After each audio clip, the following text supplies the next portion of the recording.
जवानी ढलेगी तो पछताएगा, ऐसे रोने रुलाने से क्या फायदा। था हुकूमत को फिरौन को भी नशा, जुल्म पर जुल्म हर दम वो करता रहा। जब समंदर में डूबा तो कहने लगा, इस हुकूमत के पाने से क्या फायदा। ख्वाबे गफलत में सोए हुए मोमिनो, ऐशो इशरत दिखाने से क्या फायदा।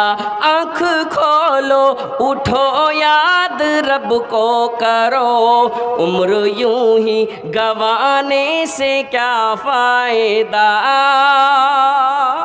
जी হযরত আদম হযরত হাওয়া দুইজনের মিলন হলো। মিলন হওয়ার পরে অর্ধেক টেম্পারেচার যখন আছে, বাসন গলে যখন পানি হয়ে যায়, যেমনই পানি হওয়া তেমন আবার দোয়াতে বলে গেল, আল্লাহ কেমন তোমার নেখালা, আল্লাহ কেমন তুমি আগুন তৈরি করেছো, আল্লাহ তোমার জাহান্নামের আগুন এত শক্তিশালী। বলছে আদম হাওয়া রে, আমি হলাম আলা কুল্লি শাইইন কাদির, আমি সমস্ত জিনিসে আমার ক্ষমতা আছে। আদম রে, তোমার পিঠের ভিতর থেকে, তোমার পেট থেকে, হাওয়ার পেট থেকে, তোমার পিঠ থেকে যত পৃথিবীর সন্তান সন্ততি আছে, সমস্ত সন্তান সন্ততির জন্য আমি এটা ইব্রাত করেছি। ইব্রাত, যেন ওরা ইব্রাত হাসিল করে কি জাহান্নামের আগুন জিনিসটা কি। সুবহানাল্লাহ। মায়েরা আমার শুনবেন, কেমন ভয় থাকতো জাহান্নামের আগুনে শুনবেন। আল্লাহর নবীর সিস্টেম ছিলেন মায়েরা আমার, বাপজিরা আমার, আল্লাহর নবী যদি কোনো জায়গা যেতেন প্রথমে 2 রাকাত নামাজ আদায় করতেন। মানে সফর স্টার্ট করার আগে 2 রাকাত নামাজ আদায় করতেন। নামাজ পড়ার পরে বেটির সঙ্গে দেখা করতেন। বেটির নাম হলো ফাতেমা, বেটির নাম ফাতেমা, ফাতেমার সঙ্গে দেখা করতেন। আবার সফর থেকে আসতেন, 2 রাকাত নামাজ পড়তেন। নামাজ পড়ার পরে বেটির বাড়িতে দেখা করতেন। স্ত্রী তো অনেকটি ছিল, স্ত্রী অনেক ছিল, কিন্তু ফাতেমা হলো ছোট্ট বেটি।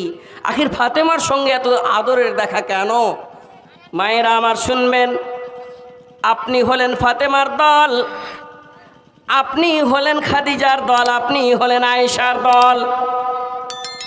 আমি এটাই বলতে চাইছি কি জাহান্নামকে কত তারা দূর জানতক আর জান্নাতকে কত নিকট জানতক মহিলা দিয়ে মিসাল শোনাতে শুনেন। কত কত বড় বড় গোনা করে চলে যাচ্ছি মুসলমান।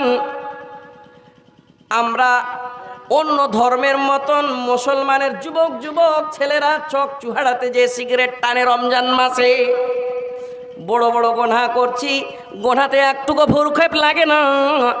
এই দিককার কথা ওই দিকে লাগিয়ে চুগলখড়ি করছি, আমরাকে একটুকু ভুরক্ষেপ নাই, আমরাকে খেয়াল নাই কি এই ভুলের কারণে হয়তো আমরাকে জাহান্নামে জ্বলতে হবে, কবরের আযাবে চাপ দিবে, হাসরের ময়দানে কষ্ট পাবো, এটাই একটুকু আমরাকে খেয়াল নাই।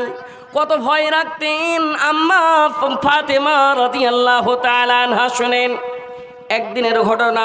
ইমরান বিন হুসেন বলে একজন সাহাবীর নাম হলো ইমরান বিন হুসেন। মায়ের আগে ভালো করে শুনবেন। ইমরান বিন হুসেন বলছেন কি আমি নিজের চোখে ভিডিও করলাম, চোখের মোবাইলে ভিডিও করছে ইমরান বিন হুসেন। আমি দেখলাম নবীজি সফর থেকে আসলেন, অনেক দিনের পরে 2 রাকাত নামাজ আদায় করলেন মসজিদে। 2 রাকাত নামাজ আদায় করার পরে বেটির বাড়ি যে দাঁড় হয়ে যায়, আসসালামু আলাইকুম, আসসালামু আলাইকুম, আসসালামু আলাইকুম। বাড়ি থেকে কোনো কথা আসে না। বলছেন আব্বাজান, আমার শরীরে এমন কোনো কাপড় নাই আব্বাজান, যে কাপড় পিনে আমি আপনার সামনে আসবো আব্বাজান। আমি তো জানি আপনার সামনে আপনার সঙ্গে কোনো অপুরুষ লোক আছে। বলে হ্যাঁ বেটি আছে। বাবা যিনি সারা কুল কায়নাতের নবী একটা আমামা বানতেন, পাগড়ি যাকে বলা হতো, আর একটা চাদর রাখতেন। গলার চাদরটা হাত দিয়ে বাড়িয়ে দরজা দিয়ে বলছে, বেটি তুমি পর্দায় হয়ে যাও। মায়েরা আমার শুনবেন, বেটি পর্দায় হওয়ার পরে ওয়ালাইকুম আসসালাম বললেন। বলেন, আব্বাজান অনুমতি দিচ্ছি, অপর পুরুষকে নিয়ে আপনি আসতে পারেন। প্রবেশ হয়েছেন। প্রথমে সালামের উত্তর পাওয়ার পরে প্রশ্ন করলেন, কোথায় আমার হাসান হুসেন? আমার হাসান হুসেন কোথায় গিয়েছে রে? বলছেন, আব্বাজান কয়েকদিন থেকে বাড়িতে খাবার নাই। মায়েরা, তোমার হালাত কত ভালো আছে দেখে লাও। তোমার এক খান্ডা লয়, 7খান 8খান শাড়ি আছে, ঠেটি আছে, কাপড় আছে, শকেসে লটকা আছে। সমস্ত শাড়ি ঠেটির শকেসে থেকেই যাবে, সাদা একটা কাপড় পিনে তোমাকে কবরস্থানে যেতে হবে। মায়ের আগে তুমি দেখো তোমার বহিন, তুমি দেখো তোমার যে, তুমি যদি জান্নাতি হও, যদি তুমি জান্নাতি হও, তোমার জান্নাতের সরদারনি হবে যে, তার ঘটনাটা একটু শুনেন। ইমরান বিন হোসেন বলছেন, নবীজি প্রশ্ন করলেন, তোমার 2টি সন্তান কোথায়? বলছেন, আব্বাজান খাবার চেয়েছিল। তোমার জামাই হযরত আলী সামান্য জও নিয়ে এসেছিলেন আব্বাজান, এই জও আমি পিসছি, জও পিসছিলাম আব্বাজান, আটা তৈরি করব। আটা তৈরি করার পরে আমি রুটি তৈরি করব, রুটি পাকিয়ে আমার হাসান হোসেনের মুখে আমি খাবার দেব। জি, সহি তারিখের ঘটনা শুনেন। রাবি হলো ইমরান বিন হোসেন। বলছেন, আমি সব দেখলাম নিজের চোখে। আর বলছে, আমার জামাই কোথায়? বলছেন, আব্বাজান আপনার জামাই বাড়িতে নাই, মাসদুরি করতে গিয়েছেন। সুবহানাল্লাহ। 4 নম্বর খলিফা হযরত আলী রাদিয়াল্লাহু তাআলা আনহু, তিনি বাড়িতে নাই, মাসদুরি করতে গিয়েছে। কোথায়? তো পতা চললো মাসদুরি করাটা আল্লাহর রসুলের ইত্তেবা করা, কিন্তু ইমানের সঙ্গে মজবুর মাসদুরি যদি করি ইমানের সঙ্গে, তাহলে ইত্তেবায়ে সুন্নাত হতে পারে। বলছেন, আব্বাজান আপনার জামাই বাড়িতে নাই, সামান্য জও রেখে গিয়েছে। আর হাসান হোসেন ঘুমাচ্ছে। সামনে বেটি এসে দাঁড় হয়েছে, চোখ দিয়ে পানি ঝরঝর করে পড়ছে। বলছেন, বেটি রে কি হয়েছে, তোমায় কান্না কেন করছো? বলছেন, বাবা রে, আব্বাজান আমার কান্না আসে, কিন্তু ভিতর থেকে হাসি আসছে। আল্লাহর নবী নিজের শাহাদাতের উংলি দিয়ে কান্না গালা মুছছে। বলছেন, ইমরান বিন হোসেন বলছেন, নিজেই বলছেন, আমি একটা জিনিস দেখলাম, আল্লাহর নবীর একটা জিনিস, আমি আল্লাহর নবীর বেটির একটা জিনিস দেখলাম। কি দেখলাম? যেটা বুরকা পিনে আছে, যেটা বুরকা পরে আছে, যেই লুবাদা পরে আছে, যে কাপড়টা পরিধান করে আছে, সেই কাপড়ে 1 নয় 2 নয় 7টা তালি লেগে আছে। মা, তোমার 7খান্ডা ব্লাউজ, 7খান্ডা শাড়ি, 7টা ছায়া আলাদা আলাদা ডিজাইনের, শ্বশুর বাড়ির আলাদা, বাবার বাড়ির আলাদা, বিয়ের বাড়ি যাওয়ার আলাদা, কুটুম বাড়িতে আসলে আলাদা, জালসা শুনতে গেলে পরে আলাদা। সুবহানাল্লাহ। শকেসে থেকেই যাবে, দেখো তোমার কি হয়েছে সামনে। ইমরান বিন হোসেন বলছেন, আমি দেখলাম 7টা পটি লেগা আছে লুবাদাটাতে। সুবহানাল্লাহ বলা যাবে না? চোখ দিয়ে পানি ঝরছে। আর বলছেন, ও বেটি রে, তোমার কি হয়েছে, কান্না কেন করছো? বেটি তুমি কানো না। বেটি রে, তুমি কি জানো না, যেই দিন হাসরের মাঠ হবে, যেই দিন হাসরের মাঠ হবে, লা তাজুলু কদাম ইবনু আদম হাত্তা ইউসআলু আন 50। বেটি রে, তুমি জানো না, আদমের প্রত্যেকটি সন্তানকে পায়ের কুনি থেকে মাথার চুল পর্যন্ত প্রত্যেকটা প্রশ্নের উত্তর দিতে হবে। মোটামুটি 5টা প্রশ্নই এমন থাকবে যেটা বয়স সম্বন্ধ বলা হয়েছে, কি তার বয়স কি, কোন মনে কাটালছে, নেকির রাস্তায় কতটুক করেছে, গোনার রাস্তায় কতটুক করেছে, কতটুক দান খায়রাত করেছে, কতটুক গোনা করেছে, ও বেটি রে, প্রত্যেকটা যখন প্রশ্নের উত্তর দিতে হবে, যতক্ষণ প্রশ্নের উত্তর না দিবে বেটি রে, তার কিন্তু পা হাসরের জমি থেকে হইলবে না, ওই হাসরের জমি তাম্বা হয়ে যাবে। বেটি সামনে দাঁড় হয়ে আছেন, এখনো মুখ থেকে একবার হাসছে একবার কাঁদছে, মানে দেখে মুখটা কেমন কেমন চুচুড় মুচু, মানে ওই হাসিটাকে কহে কাননকে কহে মহব্বতের কানন, ওই কাননকে কহে খুশির কানন।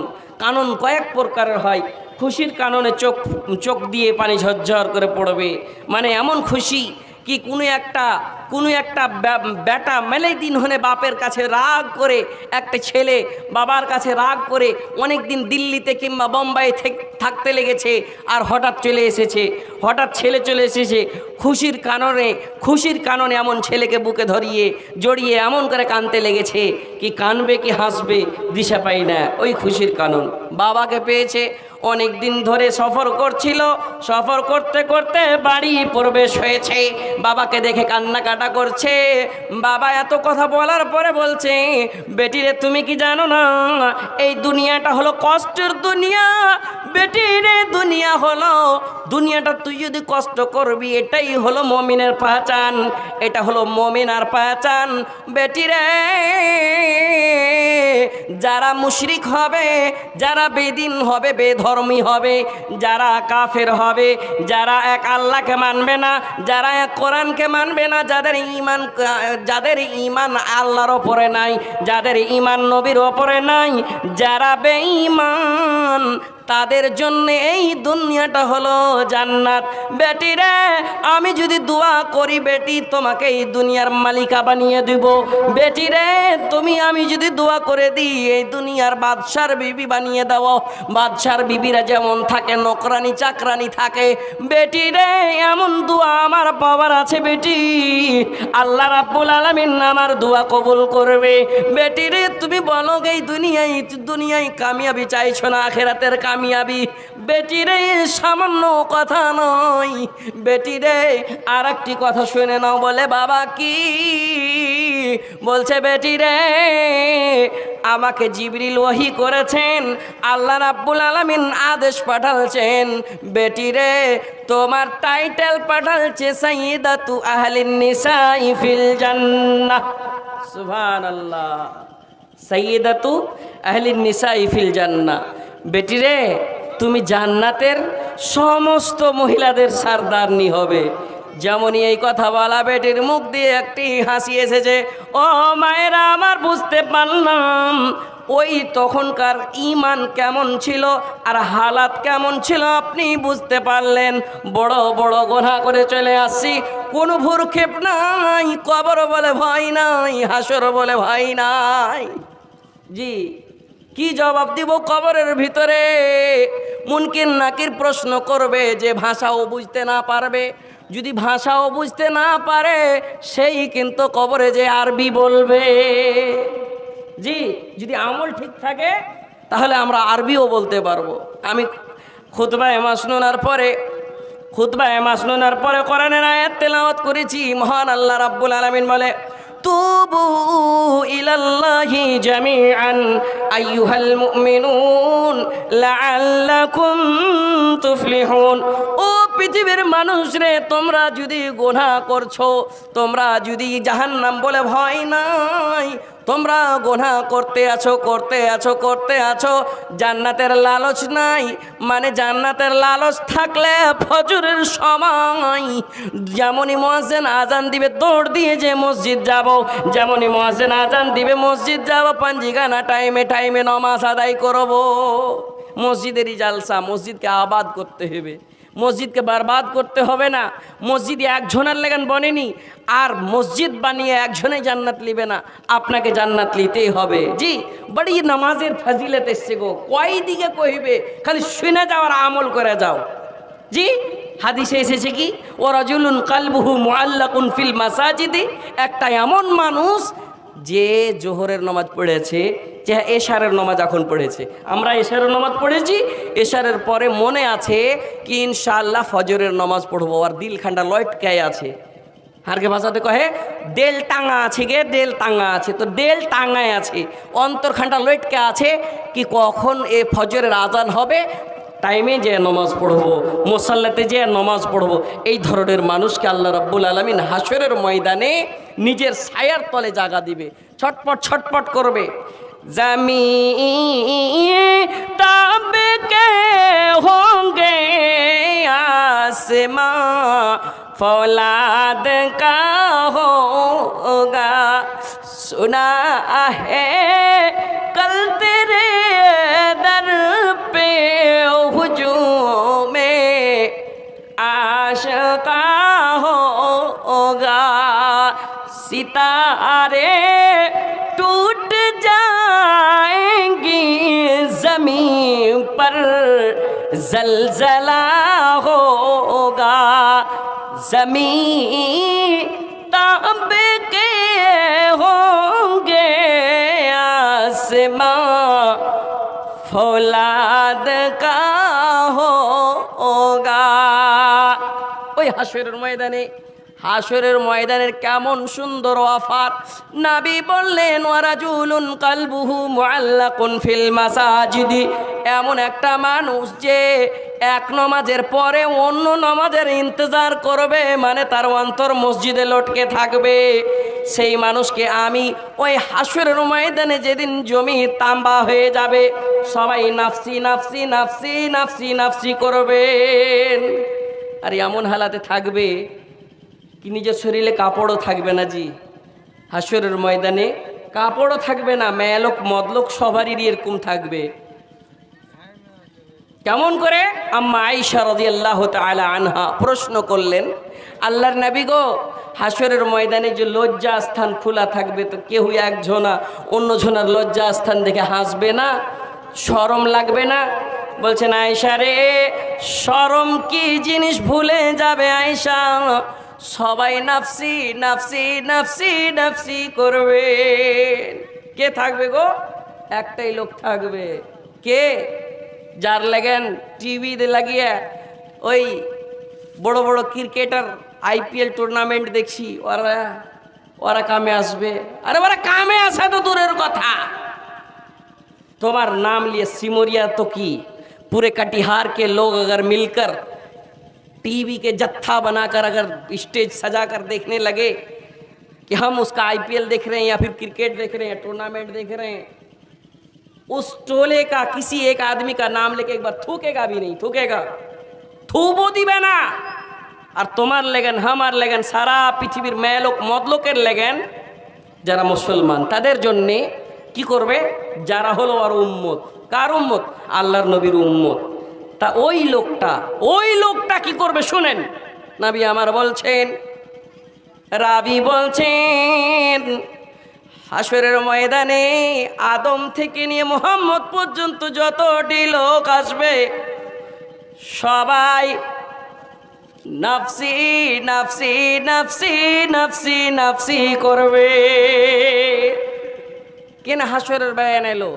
হাসরের বয়ানটা এই লেগে নিল, আর মাজমুন খালি এদিক আর ওদিক বেড়েছে। মনে দুঃখ নিয়েন না কেউ, কিন্তু আলেম সমাজকে বলি, ছটপট ছটপট করবে, নাফসি নাফসি করবে সবাই। আল্লাহ রাব্বুল আলামিনের কানে একটি আওয়াজ আসবে, সবাই নাফসি নাফসি করবে, কিন্তু আল্লাহ রাব্বুল আলামিনের কানে একটি আওয়াজ আসবেন। আওয়াজটার নাম হলো কি? ওই আওয়াজটা আসবে উম্মতি উম্মতি উম্মতি উম্মতি। সুবহানাল্লাহ।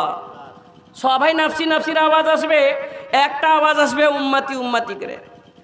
আল্লাহর নবী আল্লাহ রাব্বুল আলামিনের সামনে যে এই ধরনের হাত তুলে পায়ের দুটো কোহনা দিয়ে পড়ে যাবে, আর শুধু উম্মতি উম্মতি বলবেন।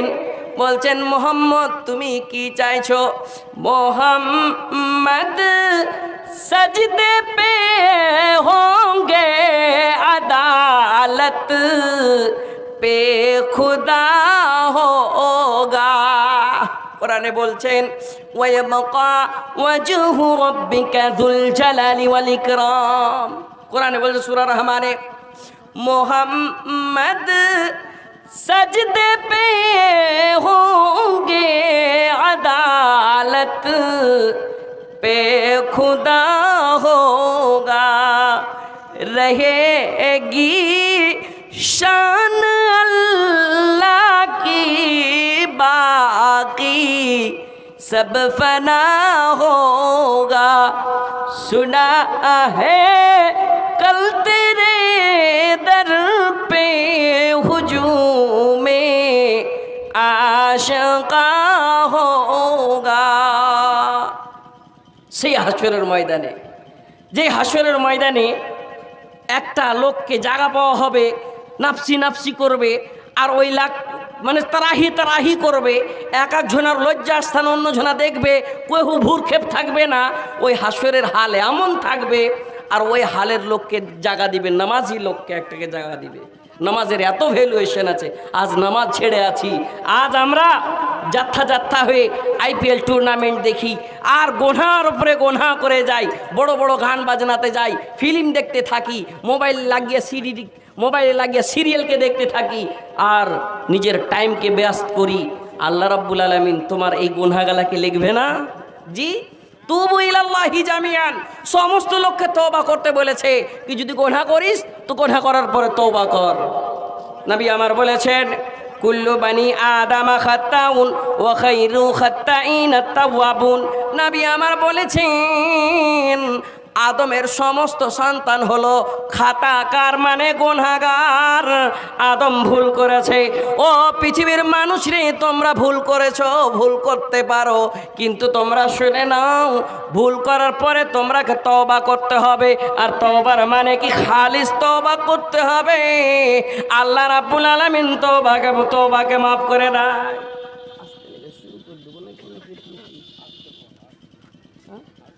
জি ইনশাল্লাহ, দান তো নিব আর দোয়া তো দিব ইনশাল্লাহ। দোয়া দিবে আলেম, দানের পরে কি দিতে পারবে গো? দোয়াই দিতে পারবে। আর কার দোয়ার বদৌলতে কখন কে কামিয়াবি হয়ে যাবে আল্লাহ বেহতারি জানে। তো যাই হোক, দান আসবো, লিব ইনশাল্লাহ, সবার কাছে লিব। আমার নানাকে দিয়েছেন 1000, 2000, 5000, 10000 করে, ওর লাতি এসছে, আমিও কিছু লিব ইনশাল্লাহ। আর শেষ রাতের দিকে দোয়া দিয়ে যাব, আল্লাহ রাব্বুল আলামিন তোমার 10 টাকাকেই কবুল করবে। মায়ের আগে পায়ের জোড়া হাতের বালা থাকে, যদি সিটি গোল্ডের চেন গালা লিয়ে থাকেন দোয়া পাবেন। জি, ওই কাঁচা বাদাম পাওয়া যাবে না। কাঁচা বাদাম তো দিয়ে ও যদি পায়ের তোড়া হাতের বালা যদি চাহে, জি একটা কাঁচা বাদাম বেচনে বালা যদি হাতের তোড়া গালা যদি চাহে, হাতের বালা গালা, তো মুলবির এখানে চাইবে না। কিসের লেগেন? এটা সুন্নাতি দান। জি সুন্নাতি দান। ভুবন দাদা চেয়েছে বাদাম দিয়ে, আমরা মুলবিরে চাইছি। আল্লাহর নবী চাহেননি? আল্লাহর নবী আবু হুরায়রা রাদিয়াল্লাহু তাআলা আনহুকে পাঠাননি ঈদের দিনের সময়? বলেন, ইয়া মাশারা নিসা তাসাদ্দাকনা, উরিত কন্যা বেশিরভাগ আমি দেখলাম কোথায়? জাহান্নামে দেখলাম, ফিন্নারে, তোমারাকে দেখলাম। আল্লাহর নবী গো, কি করতে হবে তাহলে? আমরা কি করব? তো বেশি বেশি করে দান করো, সাদকা করো, তাসাদ্দাকনা, বেশি বেশি করে সাদকা করো, ইস্তেগফার করো, তওবা ইস্তেগফার করো। তওবার কথাটি চলে আসছে। জি, তুবু ইলাল্লাহি জামিয়ান ইয়া আইয়ুহান নাস তুবু ইলাল্লাহি ফাইন্নী আতুবু ইলাল্লাহি ফিল ইয়াউমি 100 মাররা।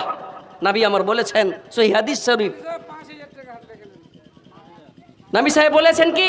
নবী সাল্লাল্লাহু আলাইহি সাল্লাম বলেছেন, ও পৃথিবীর মানুষ, আমি নবী, আমি প্রত্যেক দিনে 100 বার করে তওবা করি। গুনাহ করার পর আমি তওবা করি, তওবাকে আমি পছন্দ করি প্রত্যেক দিনে 100 বার করে। কিন্তু বাবজিরা, আল্লাহ রাব্বুল আলামিনের নিকটে ওই বান্দাটা বেশি পছন্দ, যেই বান্দার তওবা করে, গুনাহ করার পরে তওবা করে। জি, আমরা বড় বড় গুনাহ করে দিই, গুনাহ করার পরে কোনো আমাদের খেয়াল নাই এই গুনাহটা কি হলো না হলো। জি, তো যাই হোক, আল্লাহ রাব্বুল আলামিন বলছেন, ইয়া ইবাদিয়াল্লাযীনা আসরাফু আলা আনফুসিহিম লা তাকনাতু মির রাহমাতিল্লাহ। মহান আল্লাহ রাব্বুল আলামিন বলেন, পৃথিবীর মানুষকে বলে দাও, আমার নবী, ও নবী, সারা পৃথিবীর মানুষকে তুমি বলে দাও। এই যে কোরআন দেখছেন গো, কোরআন সবাই দেখেন আমার দিকে, এই যে কোরআন দেখছেন, কোরআন, এই কোরআনে যত আদেশ আছে আল্লাহ রাব্বুল আলামিন নবীকে প্রথমে বলেছেন, নবী গো তুমি বলে দাও। কুল হুয়াল্লাহু আহাদ। নবী গো তুমি বলে দাও কুল আউযু বিরাব্বিন নাস। এটি নবীকে বলার আদেশ দিয়েছেন।